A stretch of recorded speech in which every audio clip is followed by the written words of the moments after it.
Hello, FITT people! A pleasant day to all. In today's video, we are going to discuss FITT or FITT in Cardiovascular Endurance and Flexibility. But before that, let me first introduce our group. We are Group 6 of BSA 1-5. My name is Bea Maritayong together with Jamedin Sali and Marvides Saking. Before we dive into the discussion, let's walk through the goals of this video or the table of contents. In the next minute, we will start to discuss to you the FITT and cardiovascular endurance. What is cardiovascular? And the incorporating FITT principles to cardio exercises. Next is the FITT and flexibility, and answering the questions of what recommendations are given by the FITT principles for flexibility training, what factors determine how flexible an individual is, and what type of activities enhance one's flexibility. Welcome. Our first stop will be all about cardiovascular endurance. What is cardiovascular endurance? Cardiovascular endurance is a measure of your ability to do activities involving your entire body at moderate to high intensity for an extended period of time. It helps us to improve our performance to carry out daily activities. In a nutshell, cardiovascular endurance is the capacity to exercise without feeling exhausted since your heart, lungs, and blood vessels are in good shape. Walking, jogging, cycling, dancing, running, and bike riding are some of the finest cardiovascular endurance exercises.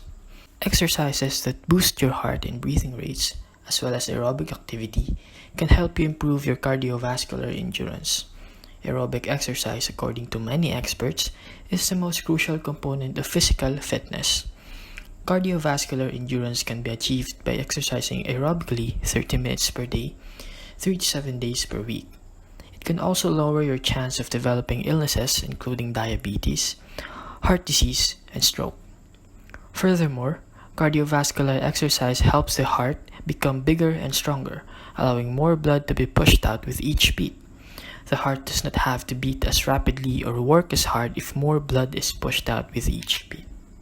Along with cardiovascular endurance, FITT concepts are used to help you through practicing cardio exercises as part of your physical objective.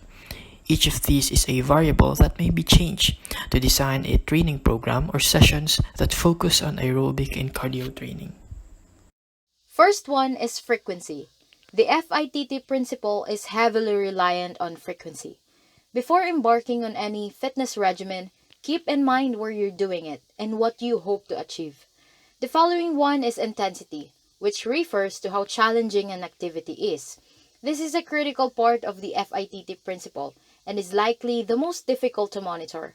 Monitoring your heart rate is the greatest approach to determine the intensity of your workout. The third one is time, which refers to the length of each exercise. The amount of time spent in exercising is also an important component of the FITT principle. The amount of time spent exercising is typically determined by the sort of activity performed. And finally, type. Type refers to the type of activity you will perform within the umbrella of cardio or strength training. The sort of exercise you pick will have a significant impact on the outcomes you accomplish. That is why it is critical to understand what you hope to achieve from your efforts. Consequently, cardiovascular endurance reflects a person's aerobic health and physical fitness. This knowledge is useful to everyone, not just elite athletes. A person with a high cardiovascular endurance can typically undertake high to intensity activity for a longer period of time. Next up, we're going to talk about flexibility. Flexibility: the capacity of a joint or group of joints to move through an unlimited, pain-free range of motion is referred to as flexibility. Although flexibility varies greatly across people, some minimal ranges are required to sustain joint and overall body health. What recommendations are given by the FITT principles for flexibility training? Okay, the frequency: reach at least 2 to 3 days per week, stretching all the major muscles and joints of the body. but daily is the best. Intensity. It should be slow, easy, and relaxed. Stretch to the point of feeling tightness or to the point of slight discomfort but not pain. Time.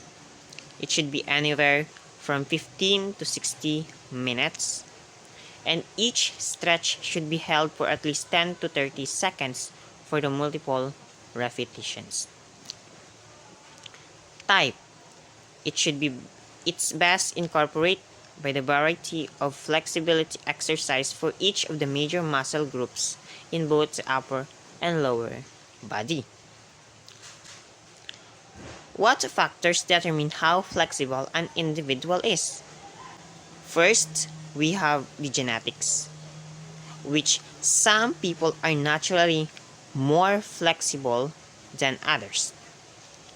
The second is gender, wherein girls are generally more flexible than boys. And lastly, the age, wherein we tend to lose flexibility as we age. What types of activities enhance one's flexibility? These includes are stretching, yoga, pilates, tai chi, and some types of dance and some swimming strokes. Other guidelines to follow.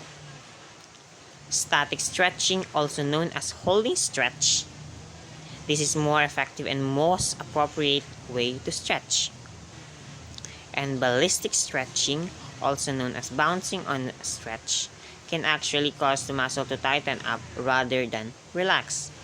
And the stretching there is also more risky for injury. There are things to remember when it comes to flexibility training. Okay? First, it enhances performance. Second, be sure the muscle is warmed up before stretch. Third, be sure to breathe through your stretch. Exhale as you initially stretch. Don't hold your breath. Fourth, stretching muscles when they are cold or pushing too hard can lead to muscle pulls and injury. Next, it will increase your range of motion.